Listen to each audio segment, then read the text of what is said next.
lang tiradyo sa Pilipinas. Usa lang bay ang radyo. DZRH Nationwide at Radyo Natin Network ng Manila Broadcasting Company. Sa Pilipinas, iisa lang ang radyo. Manila Broadcasting Company.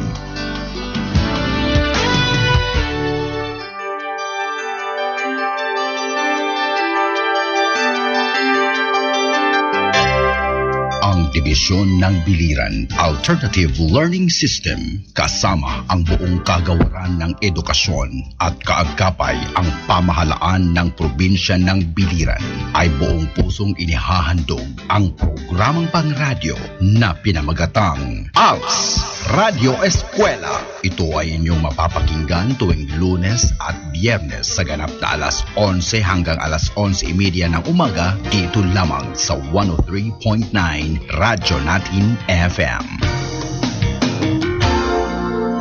Walang makahahadlang, walang maiiwan sa Alternative Learning System.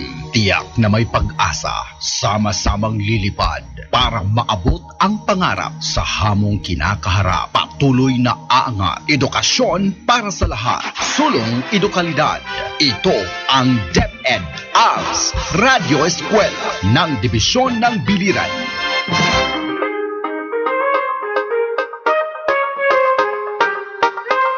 Hello, Biliran. Hello to Alternative Learning System learners, implementers who are tuning in right now in our program, Biliran, ALS RADYO ESKWELA, here in 103.9 Radio Natin FM, Naval, Biliran.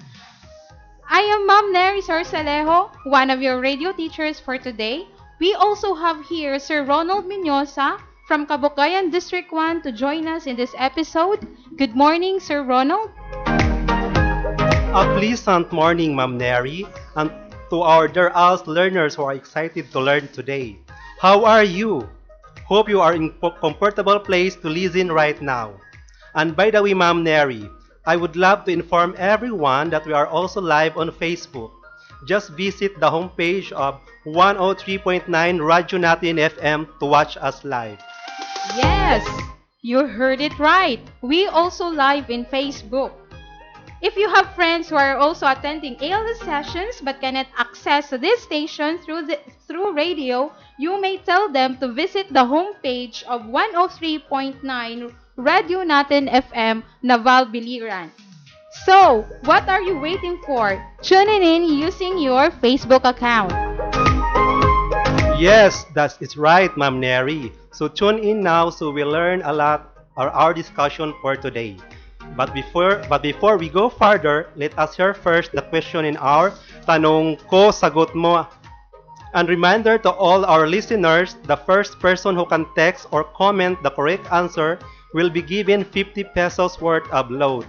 Again, the first person who can text or comment the correct answer will be given 50 pesos worth of load, sponsored by one of our co-implementers here in Division A, Biliran, Ma'am Rosalia Talakay, the District ALS Coordinator of Cabocgayan District. Thank you so much for the load, Ma'am Rosalia. Yes, thank you so much for the load, Ma'am Rosalia. Therefore, you better listen well to our discussion, my dear learners, so you can give the correct answer and win 50 pesos worth of load. Now, let us hear our question for our Tanong Ko, Sagot Mo.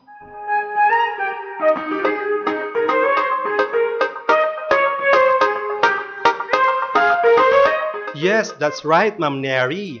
Therefore, you better listen well to our discussion, my dear learners, so you can provide the correct answer. And speaking about discussion, are you now ready to listen our lesson?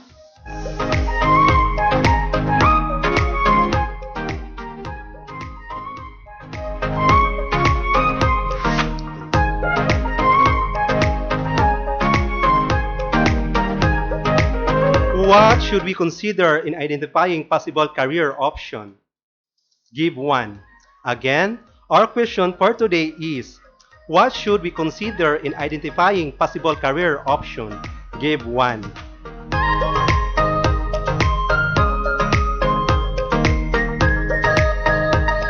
Kindly text your complete name, address, and correct answer to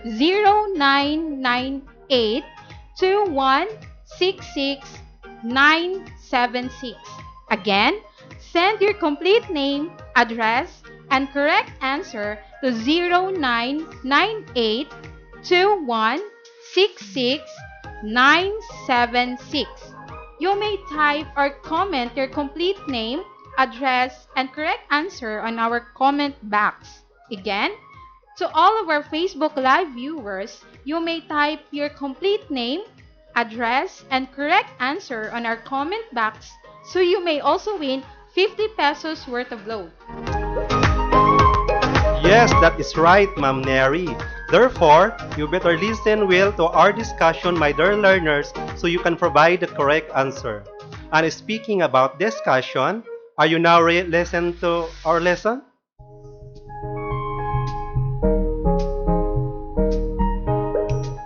For today's episode, we are about to identify possible career options that are aligned with one's interest or strength and asset.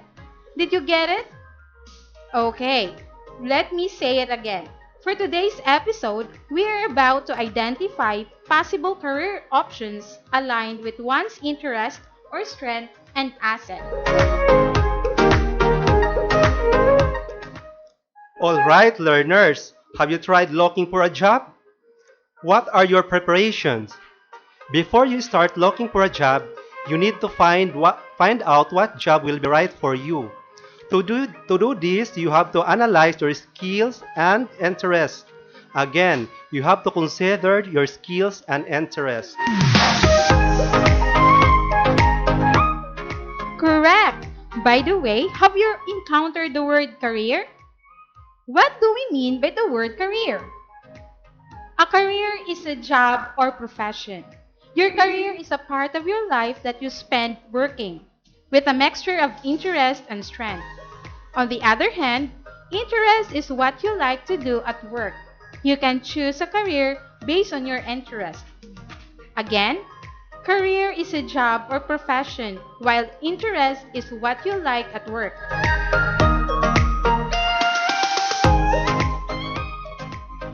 Remember that in the real world, what you know and what you can do count a lot. You should choose the career or job that you like and the job you're good at. This lesson will help you decide what job will be perfect for you. That is right, Ma'am Neri. All of us have our own ideal job or career. Do you still remember when we were younger? We often say, I want to be an engineer someday. I want to be a teacher. I want to be a policeman. Yes, Sir Ronald. So, think about what you loved before. Getting back in touch with those instincts are an important step in finding your interest. But as we grow older, our ideal job changes.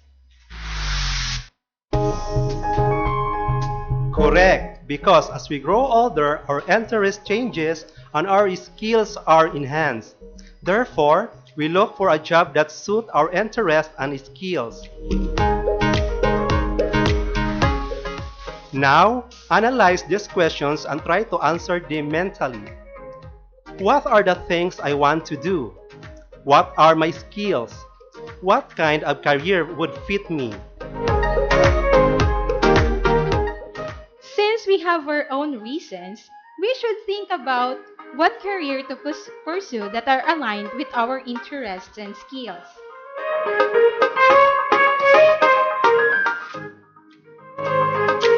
Correct. We should think of what career to pursue that are aligned with our skills and interests. Again, we should think of what career pursue that are aligned with our skills and interests. Or if you are not yet sure of what you want to be and do, let's try this activity to help you make a better self-assessment. Kindly get a ball pen, a notebook, or a plain paper. I will mention different skills, then write down the skills or skills that most likely you have.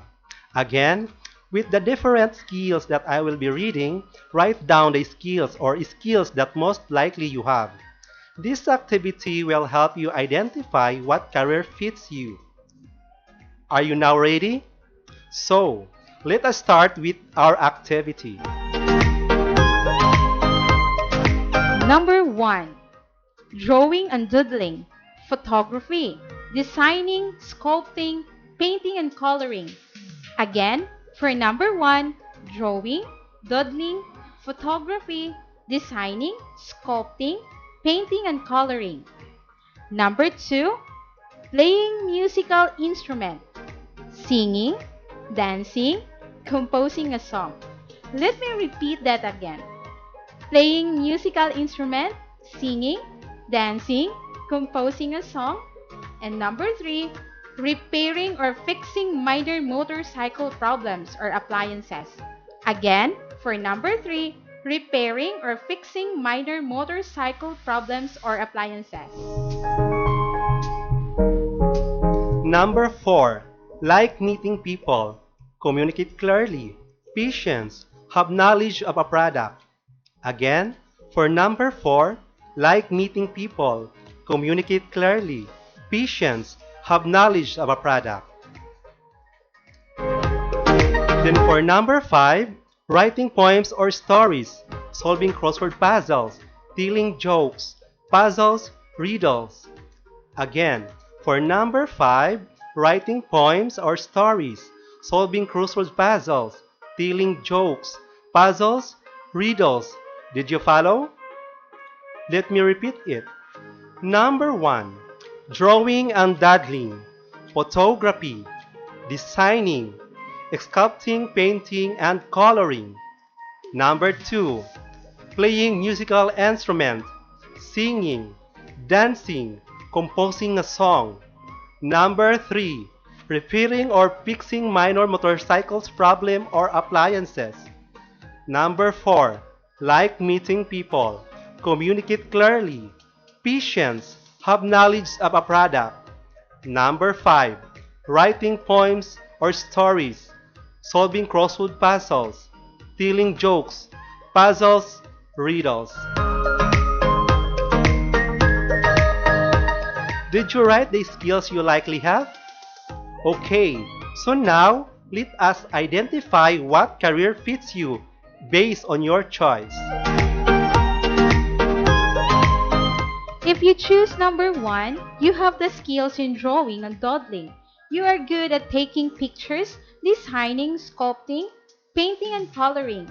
You can be a good painter, carver, furniture maker, decorator, sculptor, photographer, and the like. These are the kinds of jobs or career that require creativity and artistic talent. Again, if you choose number 1, you can be a good painter, carver, or furniture maker, decorator, sculptor, photographer, and the like. These are the kinds of jobs or career that require creativity and artistic talent.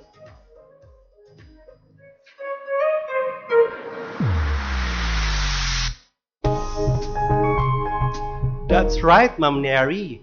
Now, let us identify what career or jobs that will fit in number 2. If you choose number 2, you have a skill in playing musical instrument, or you can sing and dance well, or you can compose a song. You can be a good singer, composer, band member, and the like. These are the jobs that require knowledge in music. Let me repeat it. If you choose number 2, you have a skill in playing musical instrument, or you can sing and dance well, or you can compose a song. You can be a good singer, composer, band member, and the like. These are the jobs that require knowledge in music. Let us find out what job or career will fit in number 3. If you have skills in repairing or fixing minor motorcycle problems or appliances, know electronics and have an eye for detail, then you can be a good electrician, technician, repairman, and the like. These are the jobs that require skills and interest in electronics and technology. Again, if you have skills in repairing or fixing minor motorcycle problems or appliances, know electronics and can eye for detail, then you can be a good electrician, technician, repairman, and the like. These are the jobs that require skills and interest in electronics and technology.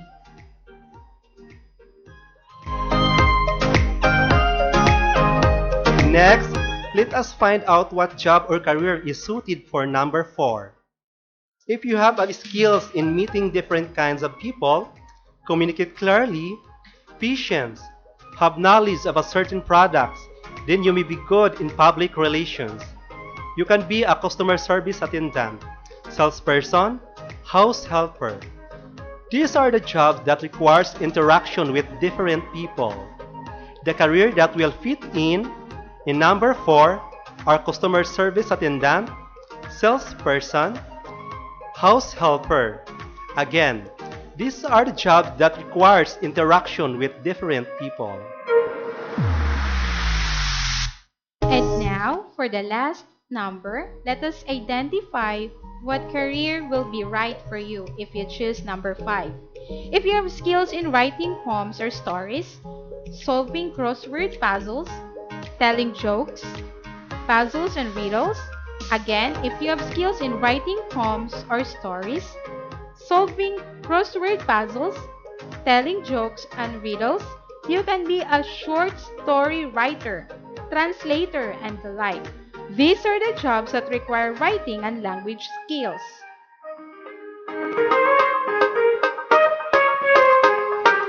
So, my dear ALS learners, did you have a better self-assessment while doing this activity?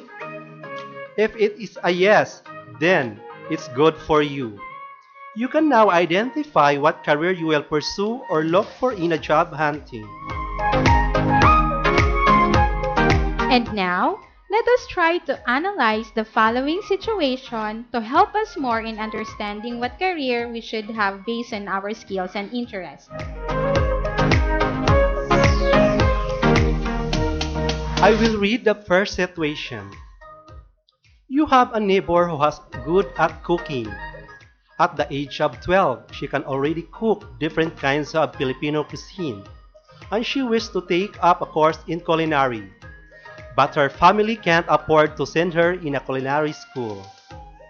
She is planning to seek a job to pursue her ambition. What work would fit her skills and interests? Alright, I will read the situation again. You have a neighbor who was good at cooking. At the age of 12, she can already cook different kinds of Filipino cuisine, and she wishes to take up course in culinary, but her family can't afford to send her in a culinary school. She is planning to seek a job to pursue her ambitions. What work would fit her skills and interests? What will be the perfect job for her? Correct! She can apply in a restaurant or a fast food since she has a skill in cooking.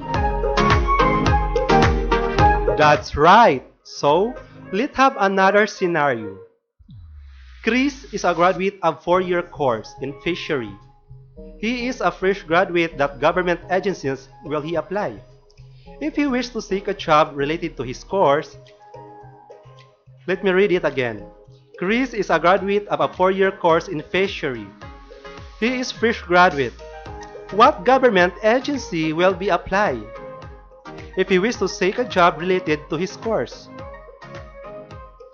Very good! He can apply in the Bureau of Fisheries and Aquatic Resources or BFAR. Do you get it? Excellent! Now, let us try to check what you have learned. Get ready your pen and paper for we will be having a short activity. You may refer to the worksheets provided by your implementers. But for those who were not given a worksheet yet, don't worry, because we will be reading statements for you. All you have to do is identify the possible career that the person may apply by considering the skills provided in each statement. Again, Identify the possible career that the person may apply by considering the skills provided in each statement. Are you ready? Let's go! Number 1. Good in playing musical instruments. Again, for number 1, good in playing musical instruments. Number 2. Have the skill in cooking. Again, for number 2, have the skill in cooking. Then for number 3, have the skill in taking quality pictures. Let me repeat that. Have the skill in taking quality pictures.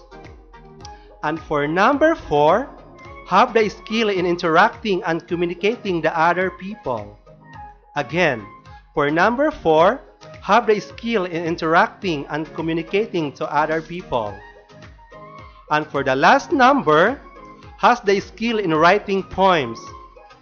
Again, for number 5, have the skill in writing poems. Are you done answering, my dear learners? Excellent! Now, let us check your answers. Let us start with number 1. What is the possible career options that you have if you are good in playing musical instruments? Very good! You could be a band member. Again, if you are good in playing musical instrument, you could be a band member. Now, for number 2, if you have skills in cooking, you could become a cook or a chef. Again, for number 2, the possible career will be cook or chef. How about for number 3? Excellent! You could be a photographer. Again, you could be a photographer if you have the skill in taking quality pictures. Okay, let us move to the 4th number. If you are good in interacting or communicating to other people, you could be a salesperson, service attendant, or a public servant. Again, you could be a salesperson, service attendant, or a public servant. And for the last number, you could be a writer if you have the skill in writing good poems. Again, you could be a writer if you have the skill in writing good poems. So, how was it, my beloved learners? Did you get a perfect score? If you did, excellent. But if you got 3 correct answers and below, don't worry because we still have another activity. Just do your best on the following test so you can get a higher mark. And for your final activity for today, list all the skills that you have done. Identify all the possible career that you may take. Again, for your final activity for today, list all the skills that you have done. Identify all the possible career that you may take.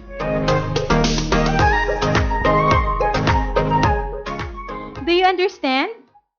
Perfect! For this activity, you may write your answers on the worksheet that is provided by your ALS implementers. And after answering, wait for your implementers to collect your work. Did you get it? Very good! And that is for our discussion for today, my beloved ALS learners. But before we end our session for today, let us announce first who will be receiving a 50 pesos worth of load today. Do we have the name now, Ma'am Neri? Yes, Sir Ronald. We have a winner for today's Tanong Ko, Sagot Mo. And that is none other than Mika Ritanal from Vista Del Mar, Kaibiran, Biliran. And she said that in order to identify a possible career, we should consider the skills and interest first. That the thing we should consider in identifying possible career option is our skill or interest. And congratulations, Mika, because you got the correct answer. Yehey! Congratulations once again, Mika Ritanal. And for those who texted or commented their answers but was not able to win, don't worry because our Tanong Ko Sagot Mo will continue on the next episodes of ALS Radio Eskwela. Please tune in again to 103.9 Radyo Natin FM on February 8, 2021. Still on the same time, 11 to 11:30 in the morning. For another exciting and insightful discussions, once again, this is Sir Ronald, which leave you a message that skill is the most important thing to consider in finding a job.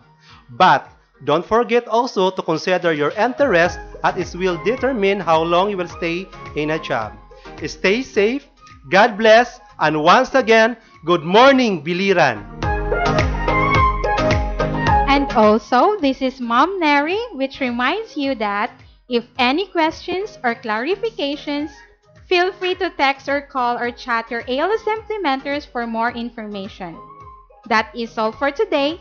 Good morning again, and I hope you enjoyed our little trip. Once again, this is Mom Neri, signing out.